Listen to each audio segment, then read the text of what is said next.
लेकिन मनुष्य में सब साधन है। भगवान श्री राम कहते हैं साधन धाम मोक्ष कई द्वारा। सब साधन का धाम है, इसलिए मनुष्य जैसा चाहते हैं, जो चाहते हैं सब कुछ कर लेते हैं। सब कुछ मनुष्य करते हैं इस संसार में, और कौन करते हैं? नहीं, सब कुछ मनुष्य करते हैं और सबसे मनुष्य करवाते हैं, सबसे मनुष्य करवाते हैं।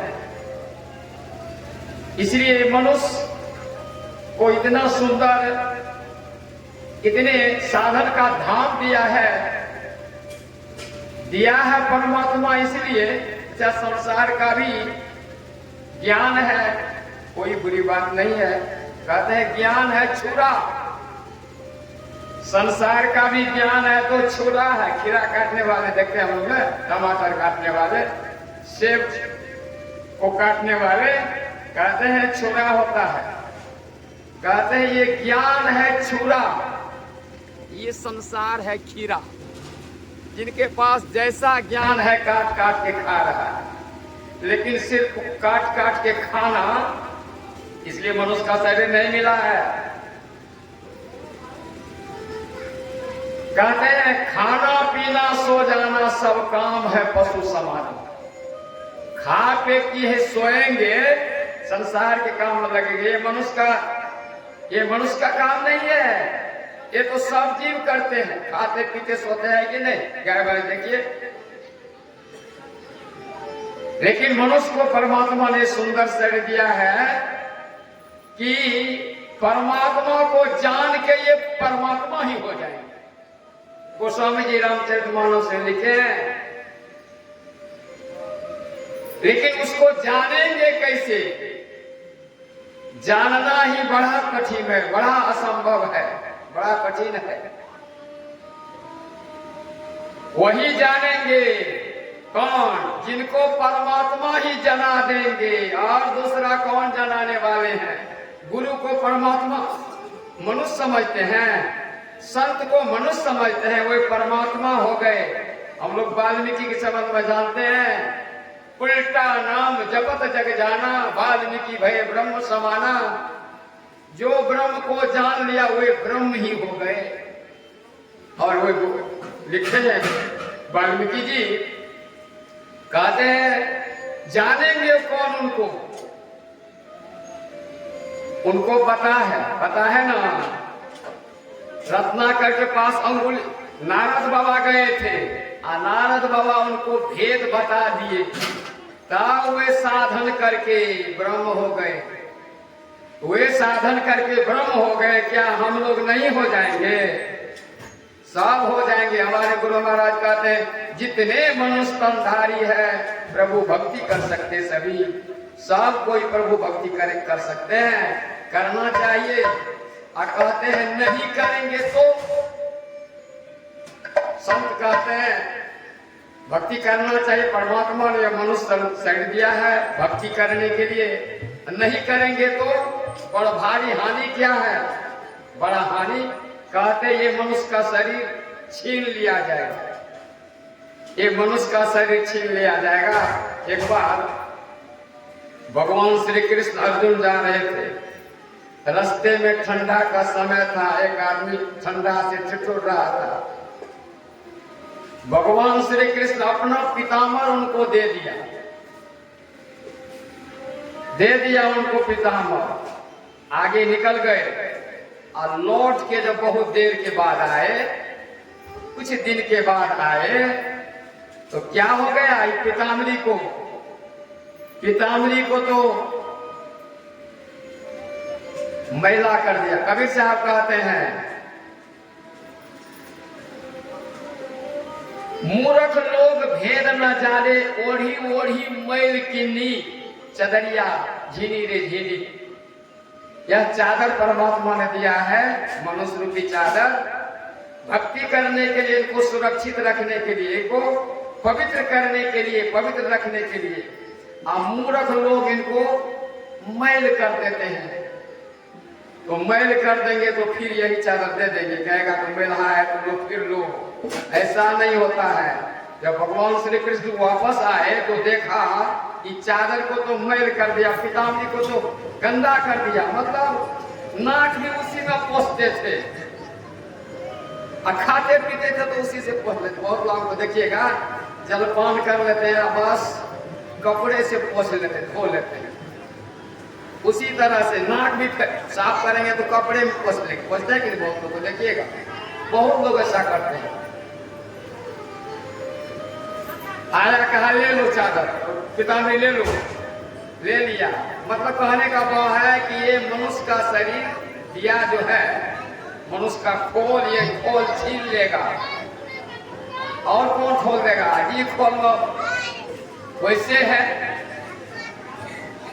कुत्ता को देखते हैं कौन पानी से धोता है, लेकिन कितना पवित्र से रहता है। देखते हैं कुत्ता को, बिल्ली को और सब जानवर को देखिए, गाय भैंस को, उनको कोई साबुन सर्फ नहीं लगाते हैं, लेकिन अपने शरीर को बढ़िया बना के रखते हैं। बच्चा के शरीर को चाट चाट के साफ कर देते हैं।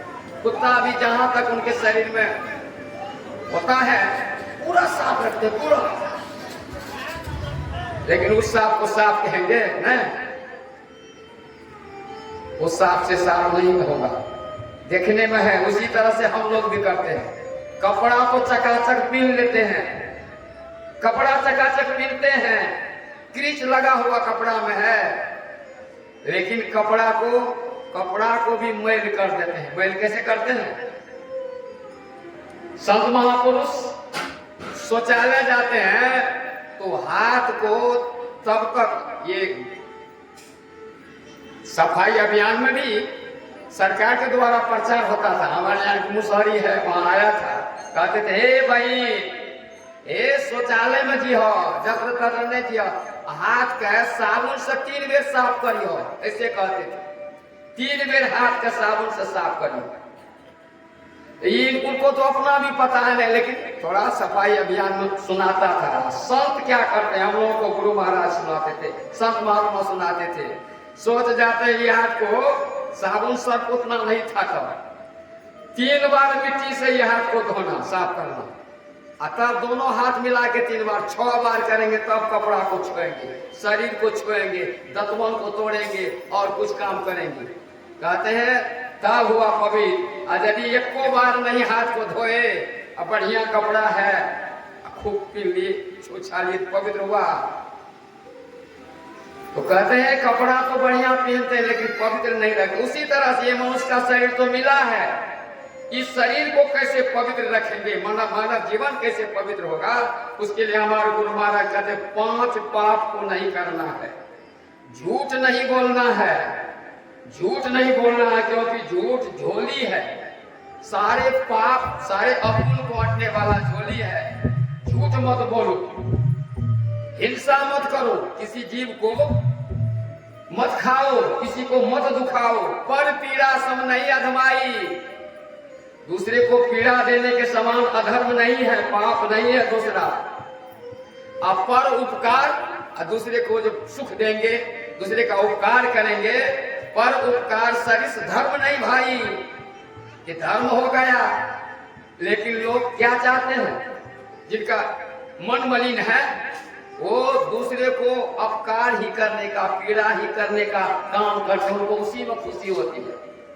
लेकिन संत महापुरुष को दूसरे के सुख से सुखी होते हैं, दूसरे के दुख से दुखी होते हैं, अपने दुख से न दुखी होते हैं और न अपने सुख से सुखी होते हैं। अपने सुख से उनको कोई लेना देना ही नहीं है। क्यों नहीं लेना देना है? ये जो सुख है, जो दुख है, ये तो कर्मों का फल है, इनको तो भोगना पड़ेगा, चाहे हंस के भोगो या रो के भोगो। लेकिन दूसरे के कर्म का फल देख के, दुख को देख के वो रोते हैं। ऐसे संत को कहते हैं जो दूसरे के दुख से दुखी होते हैं और दूसरे के सुख से सुखी होते हैं, उनको कहते हैं संत सदगुरु। उनसे, उनके शरण में जाके उनका सेवा करेंगे, उनका सेवा करेंगे, तो सेवा करेंगे तो वो खुश हो जाएंगे। हम लोगों के अंदर भी सेवा से है सद्गुण आते, जिससे जीवन सुखमय होता। साईं स्वामी जी महाराज कहते हैं सेवा जितना करेंगे महापुरुष का, उतना सद्गुण आएगा। और जितना सद्गुण आएगा उतना जीवन सुखी हो, उतना जीवन सुखी होगा। इसलिए सेवा करना चाहिए। और जब सेवा करेंगे खुश हो जाएंगे तब इस तत्व ज्ञान को बता देंगे। वही परमात्मा किनको बता देंगे? परमात्मा को बता देंगे। वही है भगवान, जो प्रभु, जो संत हो गए, जो परमात्मा को जान गए, वही परमात्मा है। संत के रूप में परमात्मा आते हैं।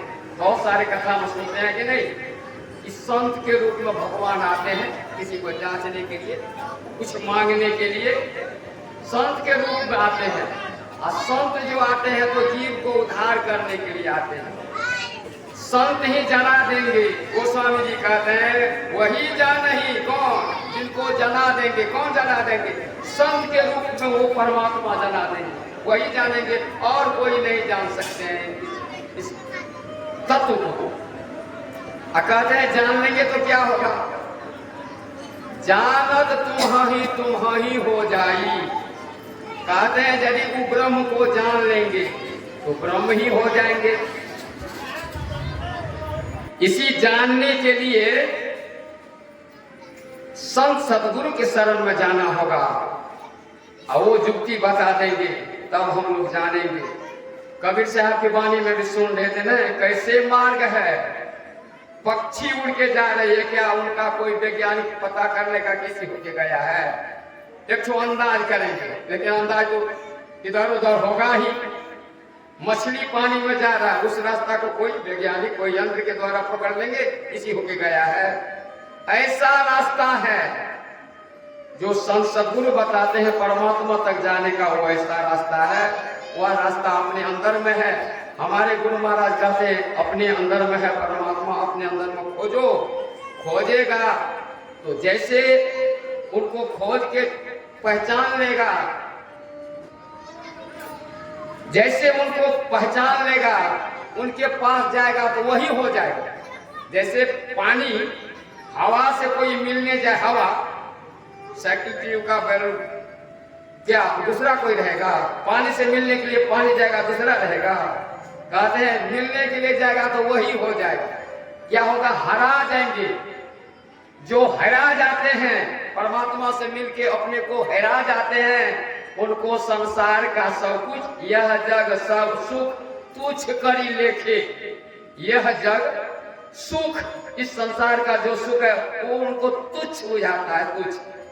और परमात्मा का जो वो स्मरण है, चिंतन है, नाम है, उनको मतलब सुख लगता है। वह उनको सुख, वहां सुख लगता है। इस संसार में उनको तुच्छ समझता है, उनको सुख समझता है, उनको अमृत समझता है। इस तरह से हम लोग भी बाहर को भूल के अंदर में चलेंगे तो बड़ा लाभ होगा। एक तो गुरु महाराज की वाणी सुना के मैं वाणी में विराम दूंगा। प्रेम से बोलिए श्री सद्गुरु महाराज की।